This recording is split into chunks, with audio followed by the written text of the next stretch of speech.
Case हो गए उसे लेकर सवाल कर रहे हैं। देखिए, मुझे लगता है कि सरकारों को महिलाओं के ऐसे संवेदनशील मामलों के अंदर बहुत ज़्यादा सेंसिटिव होने की ज़रूरत है और पिछले कुछ सालों से ऐसा दिख रहा है कि वो सेंसिटिविटी ख़त्म होती जा रही है और लोग भी आवाज़ नहीं उठा पा रहे हैं, क्योंकि कहीं पे भी लोग आवाज़ उठाते हैं तो उनकी आवाज़ को दबाने के लिए पुलिस जो है डंडे, लाठियाँ, आंसू गैस गोलों के साथ जो है तैयार रहते हैं। तो मुझे लगता है कि बहुत ज़रूरत है कि देश की सिविल सोसाइटी अब इन चीज़ों पे एक संगठित आवाज़ उठाए। तेजस्वी यादव ने सवाल खड़े किए बिहार में जो एफआईआर चल रहा था उसको लेकर उन्होंने कहा कि उन्हीं का नाम वोटर लिस्ट से गायब था। हालांकि फिर चुनाव आयोग की प्रतिक्रिया आई कि आपका एपिक नंबर दूसरा था, दूसरी जगह से आपका वोट था। देखिए, मुख्य चुनाव आयुक्त इस तरीके से बयानबाजियां कर रहे हैं जैसे भारतीय जनता पार्टी के किसी प्रकोष्ठ के अध्यक्ष हो। मुझे लगता है कि एक बाबू को रिटायरमेंट के बाद केंद्र सरकार जिस तरीके से मुख्य चुनाव आयुक्त बना रही है उससे साफ हो जा रहा है कि अपने यसमैन को मुख्य चुनाव आयुक्त बना दिया। उसकी रिटायरमेंट के बाद एक लॉटरी लग गई, भाई उसको गाड़ी मिल गया, बंगला मिल गया, रुतबा मिल गया। अब वो सरकार के लिए जो है हर जगह ढोल बजा रहा है।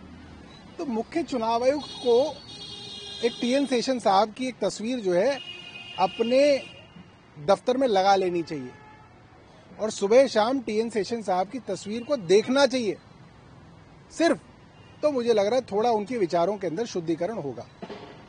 अभी जो लेकर उन्होंने कहा कि फार्म लॉ जब आने वाले थे, अरुण जेटली ने मुझे बुलाकर मेरे साथ बैठकर मुझे धमकी टाइप दी थी कि आप इसके खिलाफ ना बोले वरना आपके खिलाफ कार्रवाई होगी। हालांकि उसे लेकर खंडन भी आया बीजेपी की तरफ से और अरुण जेटली के बेटे की तरफ से। देखिए, भारतीय जनता पार्टी जिस तरीके से तिलमिला रही है कि भाई एक नेता जो हैं आज गुजर चुके हैं उनके बारे में बात क्यों की जा रही है, भाई तो भारतीय जनता पार्टी को समझना चाहिए कि नेहरू भी तो गुजर चुके हैं, नेहरू कोई जिंदा कोई ना है। हर दूसरे दिन भारतीय जनता पार्टी नेहरू की बात करती है। तो अगर नैतिकता की बात है कि जो लोग हमारे बीच में ना रहे उनके बारे में उनके ऊपर आरोप ना लगाए जाएं क्योंकि वो आज यहाँ जिंदा नहीं है अपनी सफाई देने के लिए, तो ये नैतिकता पूरे जो है राजनीतिक समाज के अंदर जो है अपनाई जानी चाहिए। हम इसकी शुरुआत करने के लिए तैयार हैं। क्या भारतीय जनता पार्टी तैयार है कि वो अब नेहरू और इंदिरा गांधी का नाम लेना बंद करेंगे? अगर हैं तो हम कांग्रेस से भी कहेंगे कि भाई जेटली जी का नाम ना लिया जाए। प्रज्ञा सिंह ठाकुर का एक बयान आया है, उनका बयान है कि उन्हें टॉर्चर किया जा रहा था मोहन भागवत, नरेंद्र मोदी, योगी आदित्यनाथ का नाम लेने के लिए। देखिए, ऐसा है, अगर एनआईए द्वारा इस सरकार के अधीन महात्मा गांधी की हत्या की भी जांच होती तो मैं आपको पूर्णतः बता सकता हूं नाथूराम गोडसे से जुड़े सारे बयान पहले जल जाते, गायब हो जाते और फिर सारे बयान जो है वो पलट जाते और नाथूराम गोडसे जो है बाइज्जत बरी हो जाते। यह जिस देश की स्थिति है, इससे ज्यादा मैं क्या कह सकता हूं। प्रज्वल रेवन्ना जो लगातार गया कोर्ट द्वारा जो रेप के मामले में। देखिए, मैं कर्नाटक सरकार का स्वागत करता हूं कि उन्होंने फास्ट ट्रैक कोर्ट के अंदर इस मामले को चला के इसमें न्याय दिलवाया और ये इसीलिए हो पाया है क्योंकि वहां पे कर्नाटक की सरकार में आज कांग्रेस है। अगर भारतीय जनता पार्टी होती तो इन्वेस्टिगेटिंग एजेंसी इस तरीके से इसकी इन्वेस्टिगेशन करती कि सब इसमें बरी हो जाते। तो अब जो है सारा का सारा दारोमदार अब इन्वेस्टिगेटिंग एजेंसीज के ऊपर आ गया है।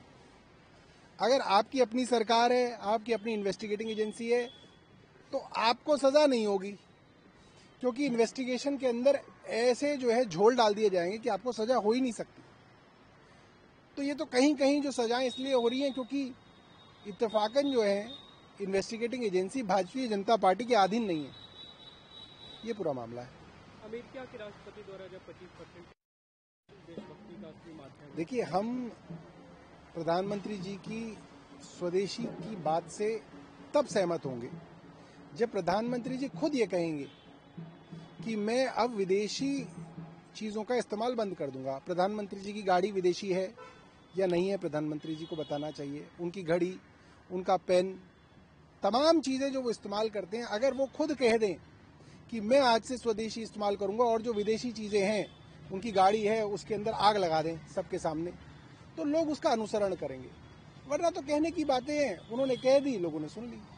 कल आपने प्रेस कॉन्फ्रेंस की थी, आज भी आप बढ़ोतरी को लेकर। देखिए, ये बड़ी चिंता की बात है कि देश की राजधानी में जहां इतने पढ़े लिखे लोग रहते हैं, मिडिल क्लास सजग है, उसके बावजूद भारतीय जनता पार्टी एक ऐसा कानून मिडिल क्लास के ऊपर थोपने वाली है जिसके बाद जितनी भी मनमानी फीस स्कूल मालिक बढ़ाएंगे उसका लाइसेंस मिल जाएगा उनको। आज तक भी अगर एक पेरेंट को भी लगता है कि भाई ये फीस गलत बढ़ी है, वो जाके शिकायत कर सकता था। अब आप शिकायत भी नहीं कर पाएंगे। क्यों? आप नौकरी पेशे वाले, काम धंधे वाले आदमी हैं। अगर एक स्कूल की फीस बढ़ गई, स्कूल के अंदर 3000 विद्यार्थी हैं, तो 15% पेरेंट्स का मतलब ये है 450 पेरेंट्स। तो 450 बच्चों के अभिभावकों के घर कौन जाएगा? किसके पास इतना समय है? और उनसे दस्तखत करेगा और फिर जाके तो कंप्लेंट दायर होगी। तो आप तो सीधा सीधा जो है मिडिल क्लास को आपने गिरवी रख दिया।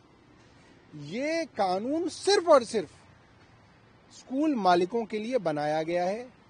मुझे रेखा गुप्ता जी ये बताएं कि ये 15% की लिमिट क्यों लगाई गई है।